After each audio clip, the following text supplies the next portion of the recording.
Welcome to the College Investor Audio Show, where we talk about the biggest issues impacting millennial money, from student loan debt to side hustles to building wealth. We will show you how to get out of debt so that you can build real wealth for the future. Term versus whole life insurance. Which is better? So, when you're young, say during college or in your 20s and 30s, life insurance is least likely to be on your mind at that point. Seriously, I've yet to meet a college student or recent graduate who's given any thought to life insurance, but there are a lot of reasons why a millennial should consider life insurance. Rates are best when you're young and healthy. You have private student loans with a cosigner, you're getting married and want to protect your spouse or family, or you have kids. If you are considering getting life insurance, make sure that you're looking at term life insurance and not whole or any other type of policy. There are a lot of insurance options out there, and you usually have to go through an insurance broker who has a financial incentive to steer you toward or into something that costs you more than it should. So you could very well end up with something more expensive than you really need. Let's take a look and a deep dive into term versus whole life insurance. First of all, term life insurance is just like it sounds. It's life insurance for a set term. A term can range anywhere from a year to up to 30 years, or sometimes even longer. On the death of the insured, as long as it falls within the term, it pays out the amount of the policy to the beneficiary. Whole life insurance, however, takes everything you get with a term policy and attempts to add an investment or savings component. So some of these investment components are simple money market funds that accrue interest, but others invest in bonds or seek to mimic indexes like the S&P 500. The policy builds a cash value in this investment component, which you can borrow against or cash out after a certain time.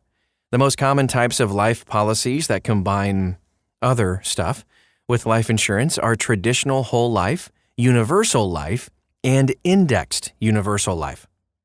Whole life insurance is more expensive because you're not only paying for insurance, but you're also paying for the investment portion. In almost every single scenario, the amount you pay into a whole life insurance policy will never equate to the benefit you receive. No matter how much the investment portion grows, the insurance company will still take their fees. And as such, it's almost always better to keep life insurance as term insurance and invest the other money in the stock market yourself. The life insurance math, and here's why term life insurance is actually better. So let's take a look at a 25-year-old male, excellent health, non-smoker. The policy is for $1 million for a 30-year term. For a term policy, you would pay about $80 a month, or about $960 a year. This, of course, varies based on a lot of factors, but it's still a good estimate. For a traditional whole life policy, while rates and accounts vary greatly, you can see a premium payment of around $250 per month, or $3,000 per year. Now remember, this is much more expensive than a traditional term life policy. So let's just take a look at the difference between these two policies. The term policy has no cash value, but you get to keep the difference in the premium you would have shelled out for the whole life policy, or $2,040 annually. And then after 10 years, the cash value of the whole life policy would be roughly $28,000. This money is also after tax, since this is insurance and not simply an investment. After 10 years, if you just invested the difference between the policies, you'd have a before-tax assessment value of $36,321, assuming an 8% rate of return. Even if you include taxes at the 28% rate, you would still see an after-tax return of $691. This is over $3,000 more than the cash value of the whole life policy. This works out in almost every single scenario. Where does that extra money go? Into the pockets of the life insurance company or the salesman as a commission. Okay, so this begs the question, do you need life insurance for your entire life? One of the most popular selling features of whole life insurance is that it potentially never expires. You can have life insurance for your entire life. But do you need this? Probably not. Life insurance is designed to provide a payout to beneficiaries on your demise. It's not an investment account or some type of inheritance product. You likely only need life insurance until you're in your 50s or 60s. As your kids are grown, you have some assets, your house might be paid off, those types of things. And then after that, you likely don't have to use your life insurance, so that term policy you bought in your 20s or 30s can just go ahead and expire. Let's do some more math and take a look at what really bad whole life looks like. Of course, some policies are worse than others, and we love showing math, so we wanted to go ahead and share what a really bad whole life policy actually looks like. And it's bad, trust me. Let's do this. Okay, so there's a policy from a major company in this space. It was issued in June of 2012. And we have a reader that actually shared his story with us about 7 years into the policy. The reader is 40, male, healthy, got the policy when he was 33, when he was probably even healthier than he is now.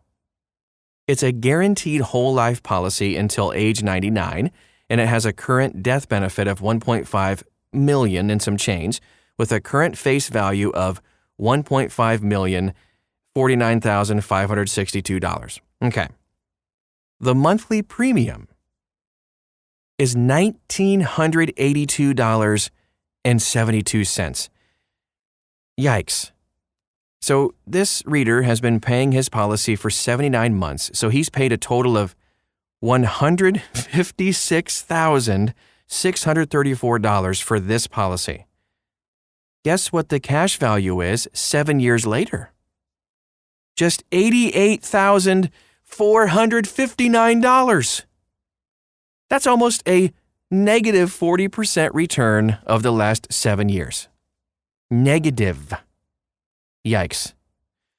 But the argument of most insurance agents is, well, you're getting more than life insurance. You're getting an investment as well. So, if you want to separate the two, he has $88,459 in investments or cash value and paid $68,175 for a $1.5 million insurance policy. Any way you slice it, this is bad. If you wanted to get a $1.5 million term life policy, this reader would probably pay about $115 a month. In a worst case. So, in the same 79 months he's had the policy, he could have had the same insurance coverage for just $9,085. That's a $59,000 difference. So I'm also assuming that he got a 0% return on his investments, because if you start changing the math on the life insurance portion, the return goes negative pretty quickly. And remember, we're talking about the stock market from 2012 to 2019. One of the longest bull markets in history, and a 0% return at best, likely negative though. I just shake my head here. SMH all day long.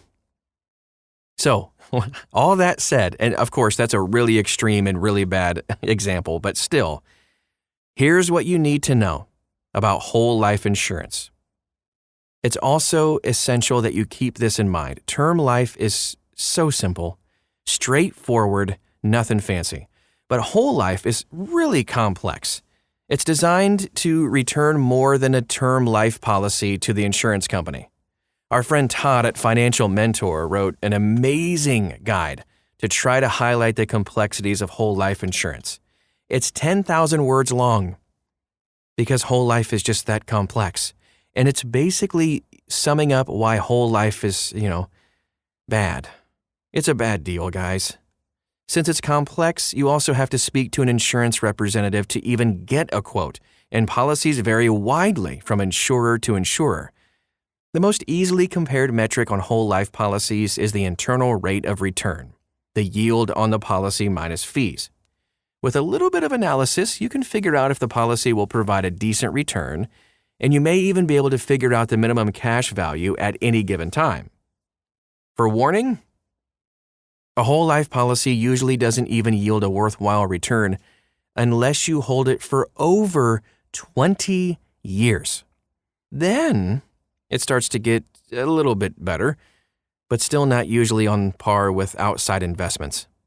Second, whole life policies usually have surrender charges, so if you accidentally bought one and now want to switch to a term, make sure you read that fine print. Get your magnifying glass out. You could see large fees required to get out of your whole life policy. And third, if you don't pay in enough to build up a cash value, or you simply stop making payments on your whole policy, the policy could lapse and you lose all of your, air quotes here, investment. That doesn't happen with traditional investing. Finally, since 30 years is a long time, you want to make sure that the insurance company you are insured with will be around. Insurance companies are rated by two main companies, S&P and AM Best, who look at the company's ability to pay claims. Most financially sound insurers are rated AAA, so make sure that you go with the best.